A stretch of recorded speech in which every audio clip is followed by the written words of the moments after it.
Good morning, Pascal. How are you? Thank you for joining. Good morning. Very well. Thank you. Hope you are safe and keeping well. Yes, I am. We all are. We have to get through this together. Yes, that's correct. After your amazing presentation on China at Retail Days back in December, everyone will be happy to your insights now on China during the epidemic. So we would like to start with some numbers, with some general numbers, if that's okay for you. What is the financial impact of this pandemic on China's retail? Well, I think not all the numbers are available yet because we're early April. And so the numbers that are available is mostly from January, February. Mm-hmm. And what we've seen is that retail in general has actually gone down with about 20.5%, a little bit over 20% over the whole China compared to the year before, which means it was a big impact. But of course, there's some winners and there's some losers, mm-hmm. But in general, the whole retail industry has had a tremendous hit during the quarantine period of China, which mm-hmm. started officially on January 23rd, 24th. Mm-hmm. So the first part of January was still okay. February was not good at all. And so in total, it's about 20% loss. For March, it looks like it's been getting back, but we don't have all the final numbers yet. But Q1 will definitely be I would say a 15% loss in total revenue over in the retail sector. That's for sure. Mm-hmm. So who are the winners and who are the losers in general? Well, the big winners are those companies that had been very much focused on the online. So the digital players, so that's both the marketplaces like Alibaba and Tencent and JD, mm-hmm. Together with Tencent and lots of these companies, but also the brands like L'Oreal and a lot of brands, local and foreign brands that had been digitizing and offering an online solution early on. Especially different industries, because it's really depending on which industry you're in. Mm-hmm. If you're selling medical devices, then or like say diagnosed devices or medicine, then you've been doing very well in January and February. If you're selling fitness equipment, same thing, because people are stuck at home. But some other areas are much more challenging. Think about tourism, for example, and hotel rooms. I mean, these were pretty much at zero. Cinemas were completely at zero. So it really depends on the area. But in general, you can say that anybody who's been prepared for a digital future was actually better prepared for that change now.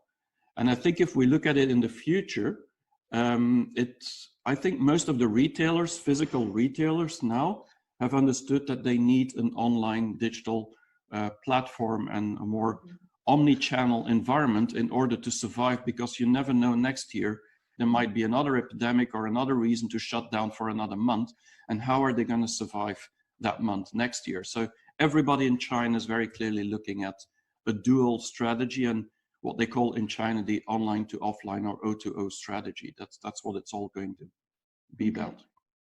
One more thing we are curious about is the shopping centers. Mm-hmm. As China has slowly recovered, have they recovered yet? Are people willing to go into shopping centers, or do they prefer to stay outdoors? What is the latest with the shopping centers in China?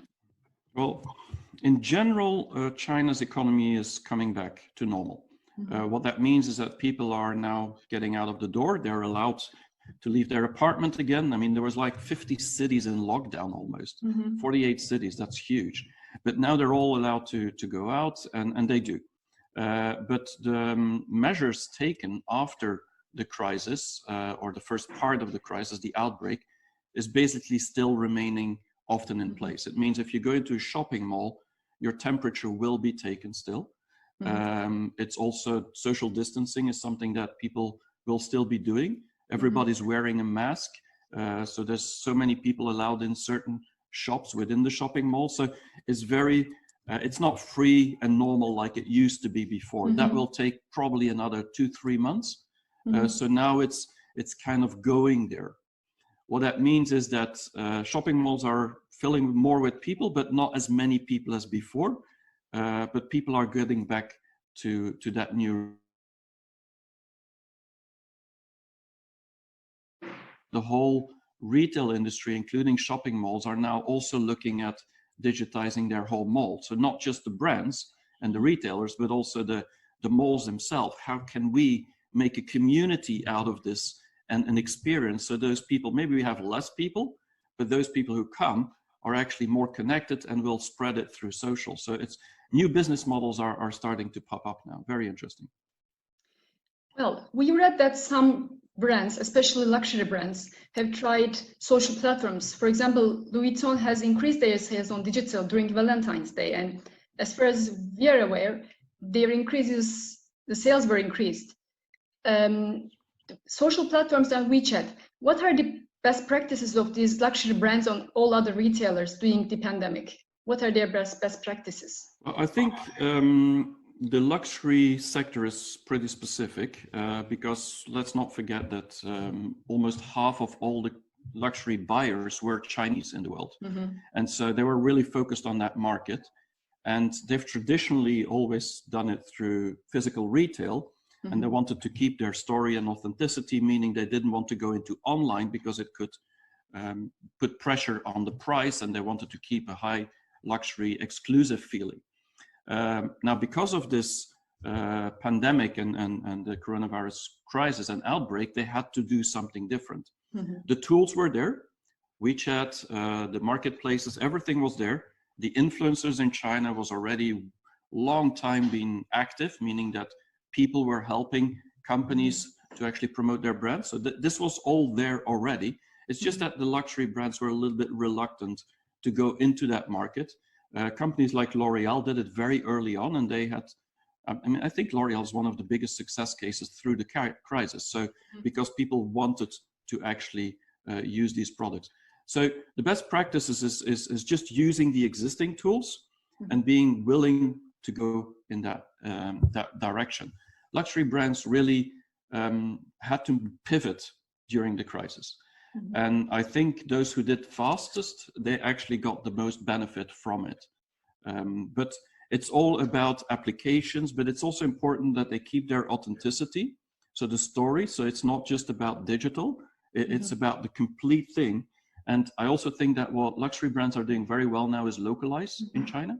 Mm-hmm. And so they understand that the Chinese consumer is quite sophisticated. They want not just the information and the story, but they want to have an emotional connection. And the crisis was the ideal moment to show empathy towards the buyers. And so the consumers who felt that luxury brands cared, and they did that through digital and online, those consumers have a better loyalty and attraction now to these luxury brands. And now that they're out of the door, so they can go out again, they have saved some money, in the meaning that they weren't able to spend a lot of money, and so they have to now start buying things again, and luxury brands are taking advantage of that if they've taken the right strategy and the right approach. Mm-hmm.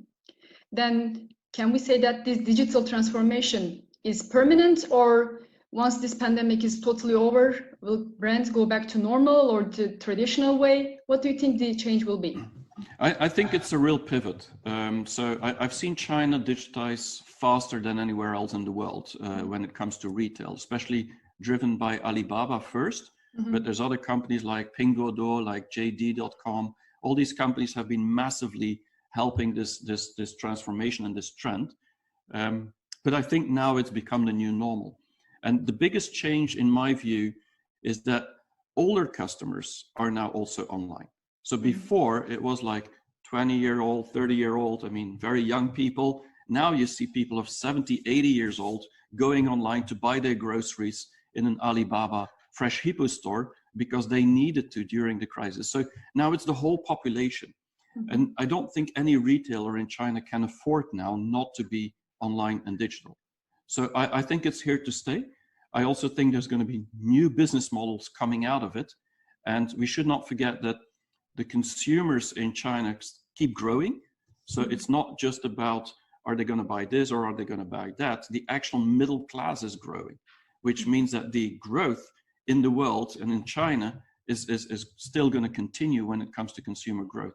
And that's all going to go more and more digital. So it's here to stay, yes. Okay. One more thing we are curious about is what's going to happen after when this is all over? Are we going to see a new world order, or are we going to start where it ended? What's waiting for us at the end of all this? And when do you think it's going to end? Well, nobody knows that. If I would know that, then it would be very, very easy to predict. I think the reality is that we're going into a world that is unpredictable. And so the whole world and all the retailers and all the brands will have to learn to deal and work in an environment that is stressful and that changes constantly. And that means we have to become more agile and adapting to new situations. So I think that's the reality for us moving forward. And a new world order is something that a lot of people talk about. I think we shouldn't look at it so much as a US versus China type of situation, or the West versus China, because ultimately I think the consumer is changing. And if the consumer worldwide is changing, it means that he will want to buy whatever is most relevant to him, whether it comes from China or from America. It won't matter that much. It's more about the relevance. And so I think as the consumers in Asia are really growing, they will start defining the new products, the new brands, the new strategies, the new markets, the new online tools. And so, yes, I think there's going to be more a shift towards the East, meaning that the whole world will actually look at examples of innovation, examples of business models, examples of best practices coming from the East. But that doesn't mean that we won't buy from the West or from America anymore or from Europe. It just means that China will be a country we are going to have to take care about more and look at it more than before. I'm not a big believer in New World Order because I do believe that consumers ultimately, they just want a better life, and it will come from everywhere. Okay. Thank you very much, Pascal, and we are looking forward to talking to you again soon, and stay safe and keep well. Same to you. Thanks very much for inviting me. Bye. Bye-bye.